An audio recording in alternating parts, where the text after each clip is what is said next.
भूतों की पार्टी, जिसने देखा वो कभी नहीं लौटा। ये कहानी एक छोटे से कस्बे हथौली की है जो एक घने जंगल के बीच बसा हुआ था। कस्बे के पास एक पुराना कब्रिस्तान था जिसे लोग खौफनाक कब्रिस्तान के नाम से जानते थे। इस कब्रिस्तान के बारे में कई डरावनी बातें कही जाती थीं, लेकिन सबसे ज्यादा जो बात उभर कर आती थी वह थी उस कब्रिस्तान में हर साल होने वाली भूतों की पार्टी। लोग कहते थे कि जो भी इंसान उस पार्टी को देखता है वह कभी वापस नहीं लौटता।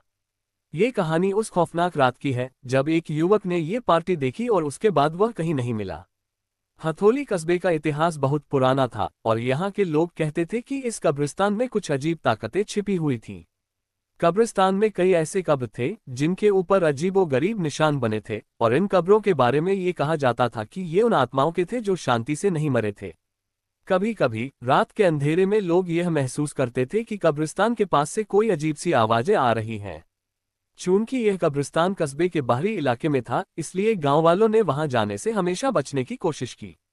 लेकिन कुछ लोग कहते थे कि कब्रिस्तान में एक दिन हर साल एक खौफनाक पार्टी होती है जिसमें मृतात्माएं एक साथ इकट्ठा होती हैं। कई लोग मानते थे कि इस पार्टी में किसी एक इंसान की बलि दी जाती थी और जो भी उस रात उस कब्रिस्तान में कदम रखता था वह कभी वापस नहीं लौटता था। यही वह रहस्य था जिसे जानने की किसी को भी हिम्मत नहीं होती थी। किशोर अभिषेक और उसकी जिज्ञासा। ये कहानी एक किशोर अभिषेक की है जो हथौली कस्बे का रहने वाला था। अभिषेक एक साहसी लड़का था जिसे हमेशा रहस्यों और डरावनी घटनाओं के बारे में जानने की जिज्ञासा रहती थी। जब से उसने कब्रिस्तान के बारे में सुना था वह ये जानने की कोशिश कर रहा था कि क्या ये सब सच है या सिर्फ अफवाहें। कस्बे के लोग अभिषेक को चेतावनी देते थे कि वह कब्रिस्तान के पास न जाए, लेकिन उसकी उत्सुकता बढ़ती गई। उसे लगता था कि ये सब बस कहानी भर है और वह किसी भी हाल में ये जानना चाहता था कि उस रात कब्रिस्तान में क्या होता था। अभिषेक ने अपने कुछ दोस्तों से भी इस बारे में चर्चा की, लेकिन सभी ने उसे समझाया कि यह एक खतरनाक कदम होगा। लेकिन वह नहीं माना और एक रात जब पूरा कस्बा सो रहा था वह कब्रिस्तान की ओर बढ़ा। उसकी छाती में तेज धड़कन हो रही थी, लेकिन उसकी जिज्ञासा उसे और आगे खींच रही थी। अभिषेक ने रात के करीब 11 बजे कब्रिस्तान की ओर अपना कदम बढ़ाया। हवा में ठंडक थी और जंगल के बीच से चलने पर उसकी कदमों की आवाज गूंज रही थी। जैसे जैसे वह कब्रिस्तान के पास पहुंचता गया उसे कुछ अजीब सा महसूस होने लगा। उसके शरीर में एक अजीब सी सिहरन दौड़ गई। कब्रिस्तान का माहौल सन्नाटा और अंधेरे से भरा हुआ था और वहां की हवाओं में एक गहरी सी घबराहट थी। अभिषेक ने धीरे से कब्रिस्तान के बड़े गेट को खोला और अंदर दाखिल हुआ। जैसे ही वह अंदर घुसा उसे चारों ओर कुछ हलचल सी महसूस हुई। हवा में अजीब सी गंध थी और दूर कहीं से एक खौफनाक हंसी की आवाज आ रही थी। अभिषेक का दिल तेजी से धड़कने लगा। उसकी नजरें कब्रिस्तान में बिखरी कब्रों पर थीं और उसे ऐसा महसूस हो रहा था जैसे किसी की आंखें उसे घूर रही हों। फिर अचानक एक पुरानी कब्र के पास कुछ हलचल हुई और उससे एक सफेद आकृति बाहर आए। अभिषेक ने उस आकृति को देखा और उसकी रूह कांप उठी। वह आकृति एक भूतनी थी जिसका चेहरा जला हुआ और विकृत था।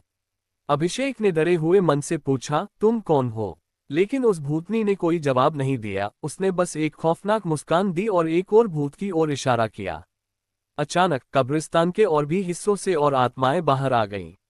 ये सभी आत्माएं एक एक कर घूमती हुईं और उनके चेहरों पर एक अजीब सी घिनौनी हंसी थी।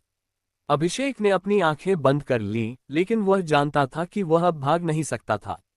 वह धीरे धीरे पीछे हटने की कोशिश करने लगा, लेकिन जैसे ही वह एक कदम पीछे बढ़ाता उसे महसूस होता कि कब्रिस्तान की दीवारें उसे और करीब खींच रही हैं। वह घबराया हुआ था और उसे समझ में आ गया था कि यह कोई साधारण जगह नहीं है, यह एक दूसरी दुनिया है जिसमें भूत और आत्माएं बसी हुई हैं। अचानक एक और आत्मा सामने आई। उसका चेहरा किसी इंसान जैसा था, लेकिन उसकी आंखें पूरी तरह कटी हुई थीं। उसने अभिषेक से कहा, तुमने हमारी पार्टी देखी है, अब तुम्हारा समय आ गया है। अभिषेक ने डर के मारे चीखने की कोशिश की, लेकिन उसकी आवाज हवा में गुम हो गई। उसे महसूस हुआ कि अब वह कहीं भी भागने का रास्ता नहीं पा सकता। वह उस भूतिया पार्टी का हिस्सा बन चुका था। अंतिम क्षण और गायब हो जाना। अभिषेक की आंखों के सामने अंधेरा छा गया। वह अब पूरी तरह से उनके बीच था, भूतों और आत्माओं के बीच जो हर साल अपनी पार्टी आयोजित करते थे। अचानक अभिषेक की आंखों के सामने सारी दुनिया घूमने लगी और वह बेहोश हो गया। अगली सुबह कस्बे के लोग फिर से अभिषेक को तलाश करने निकले, लेकिन उसका कहीं कोई सुराग नहीं मिला। कब्रिस्तान के पास जाकर उन्होंने देखा कि सब कुछ सामान्य था, कब्रें ठीक वही थी जहां पहले थी, लेकिन अभिषेक का नाम कहीं नहीं था। लोग समझ नहीं पाए कि अभिषेक कहाँ गायब हो गया, और फिर धीरे धीरे उन्होंने यह मान लिया कि उसने वही गलती की थी जो बहुत से लोग पहले कर चुके थे। उस दिन के बाद हथौली के लोग अब और भी डरने लगे थे। उन्होंने तय किया कि वह कभी भी कब्रिस्तान के पास नहीं जाएंगे, क्योंकि अब उन्हें पूरी तरह यकीन था कि जो भी उस कब्रिस्तान में जाता है वह कभी वापस नहीं लौटता। अभी भी हर साल उस खौफनाक रात के बाद कब्रिस्तान से अजीब सी आवाजें सुनाई देती हैं, जैसे किसी पार्टी की ध्वनियां आ रही हों। लोग कहते हैं कि यह उसी पार्टी का हिस्सा है जो भूतों और आत्माओं का आयोजन करती है। किसी को नहीं पता कि उस पार्टी में क्या होता है, लेकिन एक बात तय है, जो उस पार्टी को देखता है वह कभी वापस नहीं आता। अंत।